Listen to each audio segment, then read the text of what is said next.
Hello विद्यार्थियों, तो कैसे आप सब। आशा करते हैं कि आप बहुत ही अच्छे होंगे।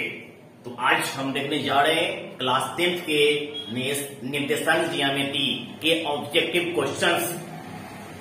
तो शुरू करने से पहले अगर हमारे इस YouTube चैनल पे आप नए हो तो कृपया इस चैनल को सब्सक्राइब कर देंगे ताकि मैं कोई भी वीडियो मैथ से रिलेटेड 10th या 12th से मैं डालू तो आपको उसका नोटिफिकेशन प्राप्त हो। तो बहुत ही इम्पोर्टेंट टॉपिक है, इससे आपको 10 मार्क्स का पूछी जाती है, यानी 10 मार्क्स का इस चैप्टर से पूछी जाती है। तो हम आज इसका ऑब्जेक्टिव देखने वाले हैं। फर्स्ट क्वेश्चन है, तो मूल बिंदु का निर्देशांक क्या होता है। मूल बिंदु जहां पे एक्स एक्सिस और वाई एक्सिस आपस में एक दूसरे को इंटरसेक्ट करती है, यानी कि काटती है। गढ़ने का अर्थ एक्स एक्सिस, ये वाई एक्सिस। यहां पर जो कट गया इसका जो नियामक होता है 0 0, यानी कि मूल बिंदु का निर्देशांक क्या होगा 0 और 0। ठीक है, तो इसका आंसर हो जाएगा आपका सी नंबर। ठीक है, अगला क्वेश्चन है, बिंदु -4 3 किस चतुर्थांश में स्थित है। इस चतुर्थांश में स्थित है। तो आपको पता होगा ही कि फर्स्ट क्वाड्रेंट में प्रथम घर है, ये द्वितीय घर है, ये तृतीय घर है, ये चतुर्थ घर है। प्लस प्लस होता है, पहला घर में क्या होता है प्लस प्लस होता है, सिंपल होता है। इसमें क्या होता है माइनस और प्लस होता है। इसमें क्या होता है माइनस माइनस होता है, और चतुर्थ घर में प्लस माइनस होता है। ठीक ना। तो बिंदु 4 का क्या है माइनस और 3 का क्या है प्लस। माइनस और प्लस, माइनस प्लस यानी कि द्वितीय क्वाड्रेंट, यानी कि इसका आंसर हो जाएगा बी नंबर।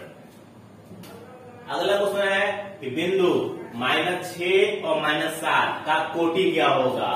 तो आपको पता होगा कि किसी भी बिंदु का, किसी भी नियामक का, किसी भी कोऑर्डिनेट का, जो किसी भी बिंदु का नियामक 2 होता है। पहला x का जिसको हम भुज बोलते हैं, और दूसरा y का जिसको हम कोटि बोलते हैं। तो यानी कि ये -6 क्या कहलाएगा भुज कहलाएगा, और -7 क्या कहलाएगा कोटि कहलाएगा, यानी कि आंसर कौन हो जाएगा सी नंबर।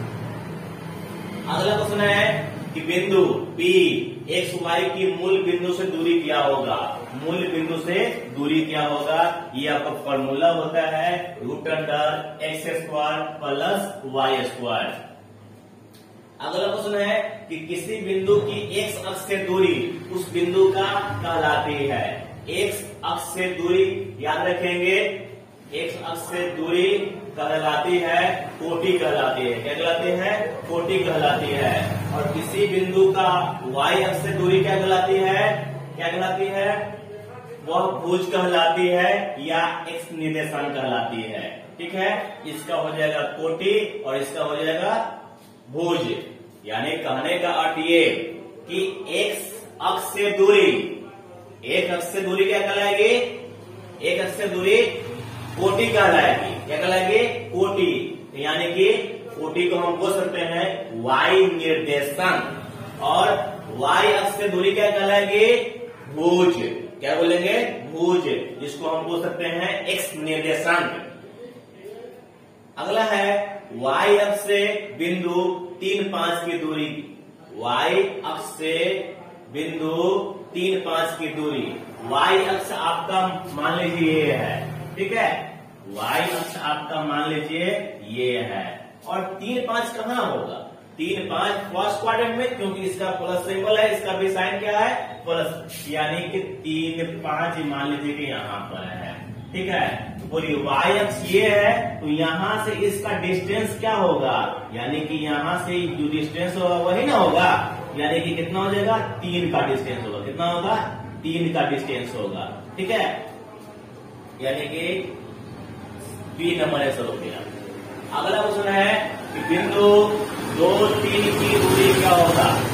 बिंदु 2 दो तीन की दूरी मूल बिंदु से क्या होगा, तो इसका फॉर्मूला होता है root under X square plus Y square, यानी कि 2 का स्क्वायर 4, 3 का स्क्वायर 9, 9 4 13, यानी कि 13 का स्क्वायर रूट नहीं होती है, यानी कि आंसर हो जाएगा सी नंबर। अगला क्वेश्चन है कि दो बिंदु 2 3 और क्यू 4 1 के बीच की दूरी, 4 1 के बीच की दूरी क्या होगा, तो इसका फॉर्मूला होता है, क्या होता है, फॉर्मूला होता है ये root under x2 minus x1 का square plus y2 minus y1 का स्क्वायर।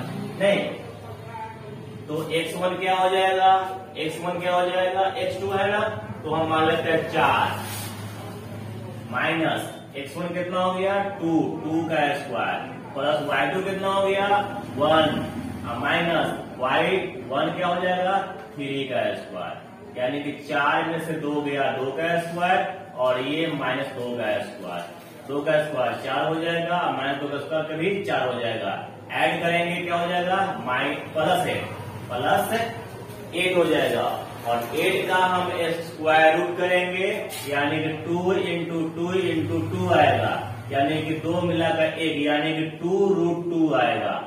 ठीक है, यानी कि आंसर नंबर आपका बी ए हो गया। y बराबर 5 का आलेख कैसा होगा, y बराबर 5 का आलेख कैसा होगा, अच्छा y यही ना होगा, y बराबर 5 है, यानी कि y पर 1 2 3 4 5, यानी किसी पर आलेख बनाना है, यानी कि ऐसा बनेगा ना, यानी कि x के पैरेलल बनेगा, ये x है और x के यह पैरेलल बनेगा, तो हम लिख सकते हैं x अक्ष के समानांतर। अगला है कि बिंदुओं -10 तथा 6 -10 को मिलाने वाली रेखा मध्य बिंदु का नियामक है, यानी कि मध्य बिंदु का नियामक फॉर्मूला पढ़े होंगे कि x1 plus x2 by 2 y बराबर y1 प्लस y2 बाई 2, यानी कि भुज को भुज के साथ जोड़ेंगे -10 प्लस 6 बटा में 2 और 6 माइनस प्लस ये बटा में 2, ये हो जाएगा आपको कितना हो जाएगा -4 बटा में 2 और ये हो जाएगा -4 बटा में 2, कटिंग हो जाएगा, यानी कि -2 और -2, यानी कि आंसर नंबर डी। अगला है कि y अक्ष पर स्थित किसी बिंदु का निर्देशांक क्या होगा, y अक्ष पर किसी बिंदु का निर्देशांक, तो y अक्ष पर x कितना होगा 0 होगा, क्या होगा 0। ठीक है, तो इसका समीकरण क्या होगा, आंसर क्या होगा 0, y। x अक्ष पर स्थित किसी बिंदु का निर्देशांक क्या होगा, तो x अक्ष पर y क्या हो जाएगा 0 हो जाएगा, y अक्ष पर स्थित किसी बिंदु का निर्देशांक यानी कि 0y, और x अक्ष पर स्थित किसी बिंदु का निर्देशांक यानी कि x अक्ष पर y क्या हो जाता है 0 हो जाता है, यानी कि इसका आंसर x, 0 हो जाएगा। अगला है x अक्ष का समीकरण, यानी कि y बराबर कौन सी 0 हो जाएगा। ठीक है, और y अक्ष का समीकरण क्या हो जाएगा, x बराबर कौन सी हो जाएगा 0 हो जाएगा। ठीक है,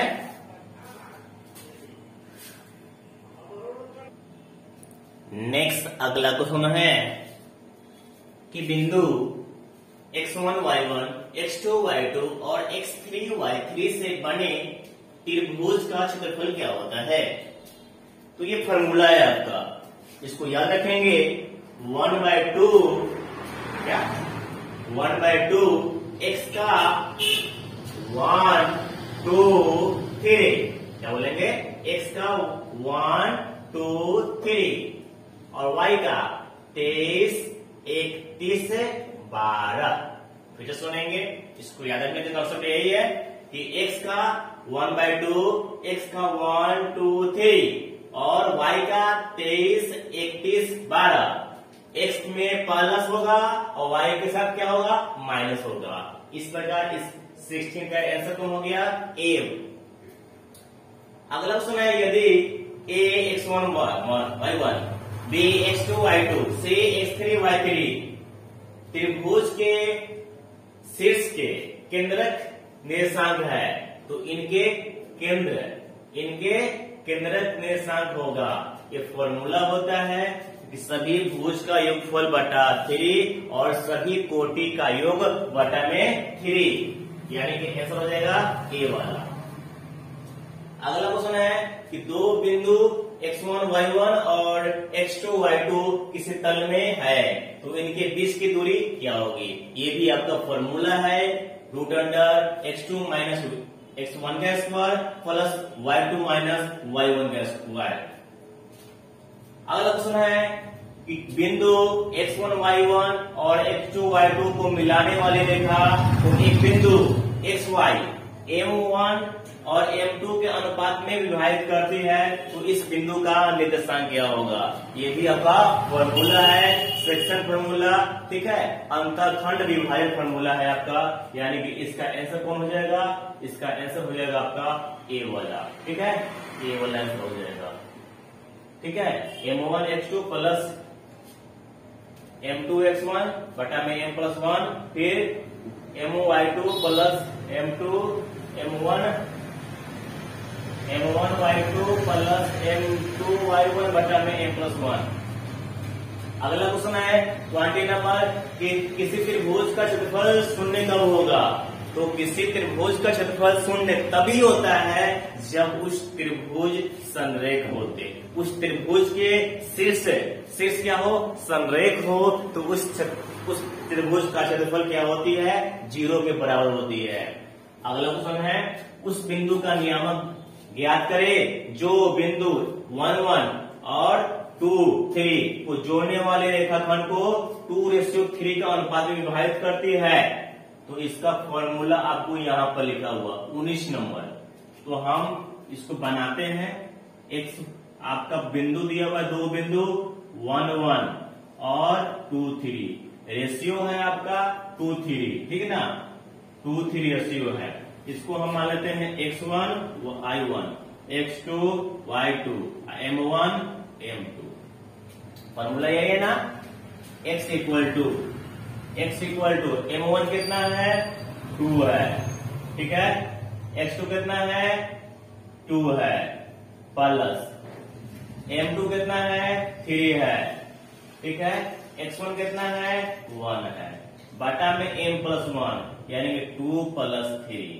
फिर y के लिए क्या लिखेंगे, m1 यानी कि 2, ठीक है, y2 मतलब 3 प्लस m2 कितना होगा, 3 और y1 कितना हो गया, 1, बटा में क्या होगा, m1 प्लस m2 यानी कि 2 प्लस 3, यानी कि 2 2 या 4 प्लस 3 और ये हो जाएगा 5, y 2 3 या 6 अब प्लस 3 बटा में 5 ऐड करेंगे तो ये हो जाएगा 7/5 और ये हो जाएगा 9/5। इस तरह से आंसर कौन हो जाएगा, ए वाला, ठीक है। तो इस तरह से हमने कुछ क्वेश्चंस देखे जो आपके लिए इम्पोर्टेंस है। अगर आपको ये वीडियो अच्छा लगा होगा तो कृपया कमेंट करके बताएं कि कैसा लगा। अगर अच्छा लगा होगा तो इसको आप लाइक करें, क्योंकि ये हमारी वीडियो बनाने की मेहनत ओनली फॉर एक लाइक होती है, ठीक है। इसको अधिक से अधिक शेयर करें। मिलते हैं एक नए वीडियो के साथ, और मेरे तरफ से आपके अच्छे फ्यूचर के लिए, अच्छे रिजल्ट के लिए शुभकामनाएं। इसी के साथ मैं आपको बोलता हूँ, लिखता हूँ, विजयी भव, विजयी भव, ठीक है। हम लोग मिलते हैं नए वीडियो के साथ, तब तक के लिए गुड बाय।